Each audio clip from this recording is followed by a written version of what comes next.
ओम शांति। शिवानंद जी से वार्तालाप। अस्तु। एक दिन शिवानंद जी ने हमसे विशेष वार्तालाप किया।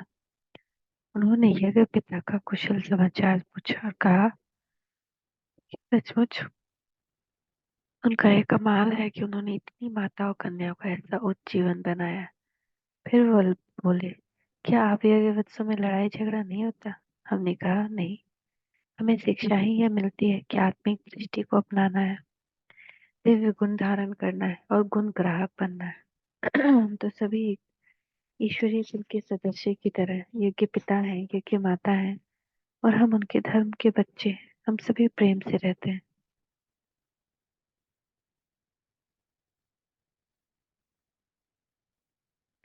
शिवानंद जी बोले, कमाल है।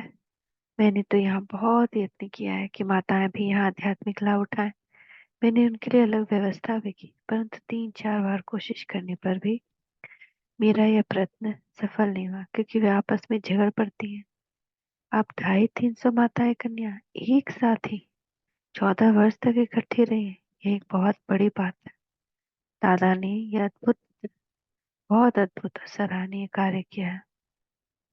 दादा से कहना कि वह हमें भी कुछ एक माताओं का सहयोग दें, जो कि यहाँ माताओं की क्लास का संचालन करें। तब हमने उन्हें बताया कि यह कार्य स्वयं परमपिता परमात्मा ही यज्ञ पिता द्वारा करा रहे हैं। उस सर्वशक्तिमान परम पिता के सिवा कोई मनुष्य तो यह कार्य कर ही नहीं सकता। उस प्रभु ने ही हमारा जीवन उच्च बनाया है। उस सम्मेलन में भी हमने सभी लोगों को ईश्वरीय साहित्य निमंत्रण पत्र तथा अपना पता दिया था। इस प्रकार ईश्वरीय सेवा करके हम आबू वापस लौट गए। इधर दिल्ली में इन दिनों ब्रह्मा कुमारी बहनों को एक माता ने लाला जगन्नाथ जी की धर्मशाला के निकट ही अपने घर में आमंत्रित किया और अब वे वहां ही सत्संग करते थे। सत्संग में आने वाले भाई बहन अब ईश्वरीय ज्ञान पर बहुत ही मुग्ध थे। परंतु ब्रह्मा कुमारी मनोहर इंदिरा जी कहती हैं, हमें अब यज्ञ लौटने का संकल्प प्रबल रूप से आया, क्योंकि वहां से निकले हमें लगभग 2 मास हो चुके।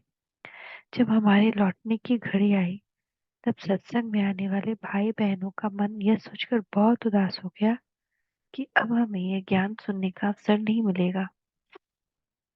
उन्होंने ना जाने का बहुत आग्रह किया, परंतु हमें तो जाना ही था। इस प्रकार हम कुछ दिन दिल्ली में अलौकिक सेवा करके अपने उस निमंत्रण का समय पूरा करके वापस लौट आए। दूसरे यज्ञ भी इस प्रकार कुछ एक दिन ज्ञान सेवा के लौट आए। बाबा ने देखा कि ये थोड़े ही से दिन कुछ ही आत्माओं की सेवा कर वापस लौट आए हैं। जैसे छोटे बच्चे घर में ही रहने में खुश रहते हैं और घर से निकलकर धंधा करना इन्हें पहले पहले अच्छा नहीं लगता है। बाबा ने देखा कि वैसे ही अभी यज्ञ वत्सों को दूसरी आत्माओं की ज्ञान सेवा करने का इतना शौक नहीं है। अतः बाबा ने हमें फिर से मनुष्य आत्माओं के प्रति उपकार तथा करुणा की भावना भरनी शुरू की। बाबा कहते, बच्चे, अब आपको केवल अपने दैहिक संबंधियों की ज्ञान सेवा नहीं करनी, बल्कि जितनी भी मनुष्य आत्माएं सृष्टि पर हैं, ये सभी ही तो आत्मिक नाते से आपके संबंधी। अतः इन सभी पर ज्ञानामृत की वर्षा करके इन्हें निहाल करना है। बच्चे, अंधों की लाठी बनना है, ये ठीक है कि आपके जो मित्र संबंधी शुरू में आपका विरोध करते थे और जिन्होंने आप पर अत्याचार किए थे, उनको आपने ईश्वरीय संदेश देकर अपने कर्तव्य का पालन किया। परंतु आप ज्ञान गंगाओं का कर्तव्य है कि वास्तव में सारे भारत को पावन करना। नदियां एक जगह ठहरती नहीं है, बल्कि नगर नगर से बहती हुई जन जन की प्यास बुझाती। अतः आप जाओ और भारत के नगर नगर में विकारों से तृप्त हुई आत्माओं की सुख शांति की प्यास इस ज्ञानामृत से तृप्त करो।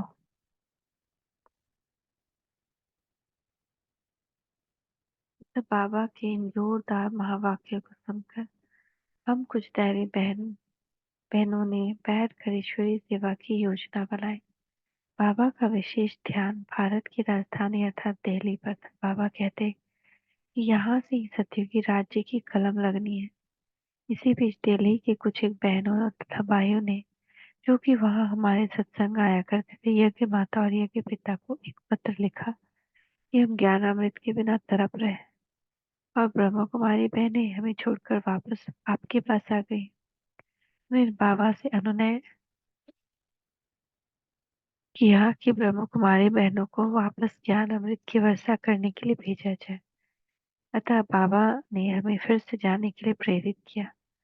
हम कुछ एक दैवी बहनों ने मिलकर ईश्वरीय सेवा की योजना बनाई। आखिर हम फिर दिल्ली के लिए रवाना हुई। ब्रह्मा कुमारी ध्यानी जी, जो कि वर्तमान समय उस समय अम्बाला में ईश्वरीय सेवा में तत्पर थी और जिन्हें दिव्य दृष्टि भी प्राप्त है, लिखती हैं, जब हम दिल्ली में पहुंची तो सत्संग की कई माताएं तथा कई भाई हमारे स्वागत के लिए आए थे। उन्होंने हमारे ठहरने के लिए प्रबंध तो पहले से ही कर रखा था। अतः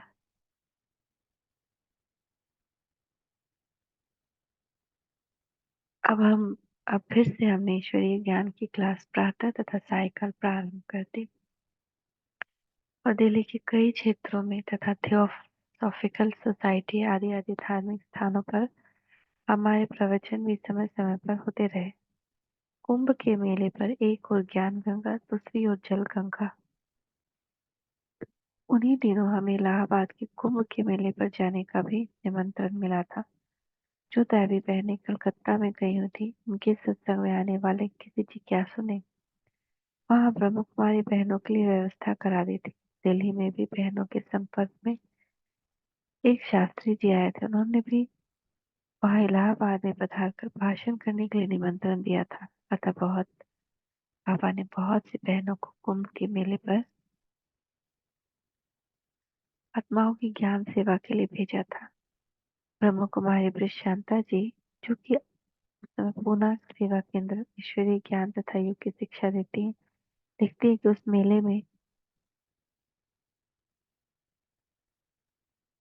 मेले पर लाखों नर नारी आए थे। अनेकानेक सन्यासियों, शास्त्रियों और आचार्यों ने प्रवचन करने के लिए अपने अपने यहाँ व्यवस्था की हुई थी। हमें उनमें से प्राय सभी के भाषण के लिए निमंत्रण दिया गया था। उनमें से एक प्रमुख साधु प्रभुदत्त ब्रह्मचारी जी ने हम 2-3 बार अपने मंच पर भाषण करने का अवसर दिया। प्रतिदिन कई स्थानों पर हम भक्त लोगों को ईश्वरीय संदेश देते थे। हमें बहुत से ऐसे जिज्ञासु भी मिले जिन्होंने कि हमें स्वेच्छा से और अपने ही खर्चे से हमें ईश्वरीय निमंत्रण तथा अन्य कई फोल्डर आदि आदि छपवा दिए। इस प्रकार के कई लाख ईश्वरीय निमंत्रण पत्र तथा फोल्डर हमने नर नारियों को दिए। उनमें परमपिता परमात्मा के अवतरण की सूचना तथा आने वाले समय की पहचान दी गई थी। हम अपने प्रवचनों में लोगों को कुंभ तथा संगम का वास्तविक परिचय भी देती थी। हम उन्हें बताते थे कि वास्तव में कलयुग के अंत और सतयुग के आरंभ, इसका संधि समय ही संगम अथवा पुरुषोत्तम संगम युग है। जबकि परमपिता परमात्मा इस सृष्टि में आकर माताओं कन्याओं को ज्ञानामृत का कलश अथवा कुंभ देते हैं, वही माताएं कन्या ही ज्ञान गंगा, ज्ञान यमुना, ज्ञान सरस्वती बनकर भारत के नर नारियों को ज्ञान जल अथवा ज्ञानामृत द्वारा पतित से पावन बनाने का कर्तव्य करती है। उसी की याद में गंगा यमुना गुप्त सरस्वती नदी के संगम पर आज तक लोग कुंभ का मेला मनाते आते हैं। अब फिर वही संगम युग चल रहा है। परमपिता परमात्मा शिव ने प्रजापिता ब्रह्मा द्वारा हम गंगा, सरस्वती आदि कन्या माताओं को ज्ञानामृत का कलश दिया है। आप उस ज्ञान स्नान के द्वारा अब स्वयं को पावन कर पुण्य के भागी बन सकते हो। ये जल तत्व तो केवल शरीर को ही पावन बना सकता है। आत्मा इससे पावन नहीं होती। आत्मा ज्ञान स्नान से पावन होती है। परंतु लाखों मनुष्यों में से किसी बिरले ही मनुष्य की बुद्धि में भाव धारण हो। हमने देखा कि साधु सन्यासी ने भोली भोली जनता को खूब अंधश्रद्धा में फंसा रखा था। लोग जल में ही स्नान करके आत्मा को पावन हो गया मानते थे। वे जय गंगा मैया बोलकर ही अपने कर्तव्य की पूर्ति समझते थे। उन्हें कहीं भी ज्ञान गंगा में स्नान करने, दिव्य गुणों की स्पष्ट शिक्षा नहीं दी जा रही थी, बल्कि हर जगह कुंभ के मेले महात्मा ज्ञान स्नान, गंगा स्नान से होने वाले पुण्य तथा संगम के फल का ही बखान किया जाता था। स्वयं सन्यासी, जगत गुरु, साधु आदि जो कि आत्मा को निर्लेप मानते थे भी पावन होने के विचार से डुबकी लगा लेते। जब आत्मा निर्लेप है तो पावन होने की क्या जरूरत है। बल्कि उनमें होड़ लगी थी कि पहले कौन सा साधु संप्रदाय ध्यान स्नान करेगा और फिर कौन सा। इसी होड़ तथा जनता की अनियंत्रित भीड़ भाड़ के परिणाम स्वरूप वहां एक पुल भी टूट गया और कई लोग भगदड़ में मरे भी, और पुल टूटने की दुर्घटना और मृत्यु के शिकार हुए थे। परंतु फिर भी मनुष्यों ने कोई शिक्षा ग्रहण नहीं किया। उन्हें कहती थी, विकारों में न फंस बंदे, अगर ईश्वर को पाना है। विकारों में न फंस बंदे, अगर सतयुग में जाना है। आपको बुलाया, बाप को बुलाया, अकेला ही तू आया था, अकेला लौट जाना है। विकारों में न फंस बंदे, अगर वैकुंठ में जाना है। आया था पाठ बजाने, कर्मों को श्रेष्ठ बनाने। तू फंस गया मोह माया में, इसी को घर बना बैठा। विकारों में न फंस बंदे, अगर मुक्ति को पाना है। माया से नाता तोड़ो, ईश्वर से नाता जोड़ो, बनो तुम शूद्र से ब्राह्मण, अगर सतयुग में जाना है। विकारों में न फंस बंदे, अगर मुक्ति को पाना है। परंतु वे सुनी बात को अनसुनी कर देते थे, क्योंकि वो तो आत्मा को निर्लेप माने बैठे थे और स्वयं कोई पुरुषार्थ नहीं करना चाहते थे, बल्कि गंगा को ही उन्होंने पतित से पावन बनाने का कर्तव्य दे रखा था। भारत की भोली जनता की ये दशा देखकर हम कन्या माताओं के मन में बहुत करुण का उद्रेक होता था। हम बहुत सोचती थी कि हम इन्हें अंधश्रद्धा के गर्त से कैसे निकालें और तत्व भक्ति की जंजीर से कैसे छुड़ाएं। हम कहती, हाय भारत की जनता, तुम्हारा कैसा हाल हो गया है। करोड़ों रुपए, समय तथा शक्ति इन वृथा मेलों पर वृथा हो जाती है, जबकि दूसरी ओर करोड़ों लोग को भर पेट भोजन भी नहीं मिलता। स्वतंत्र भारत की सरकार भी इस अंधश्रद्धा के पोषण में अपना हाथ देती है, क्योंकि उसे भी विशेष रेलगाड़ियां चलाकर तथा यात्री पर कर कर आदि लेकर करोड़ों रुपए की कमाई होती है। हाय, कोई भी इन स्पष्ट शब्दों में सच्ची बात नहीं बताता। मनुष्य का एक अथाह समुद्र वहां उमड़ रहा था।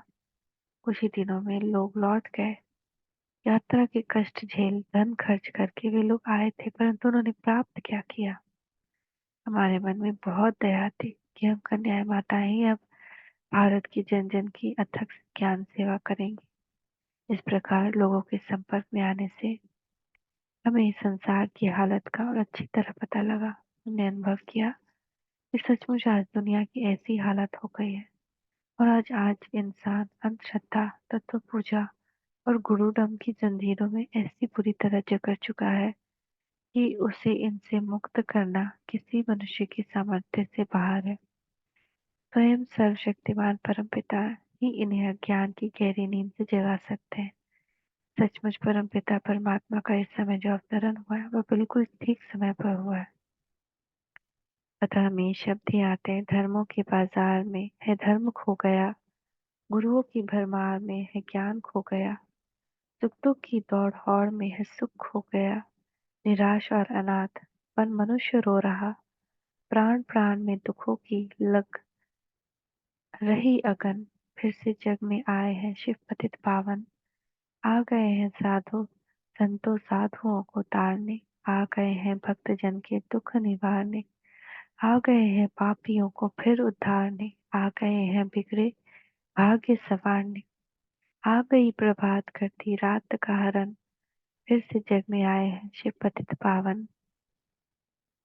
एक और देश में धर्म की हालत देखकर दूसरी ओर परमपिता परमात्मा के वर्तमान समय हुए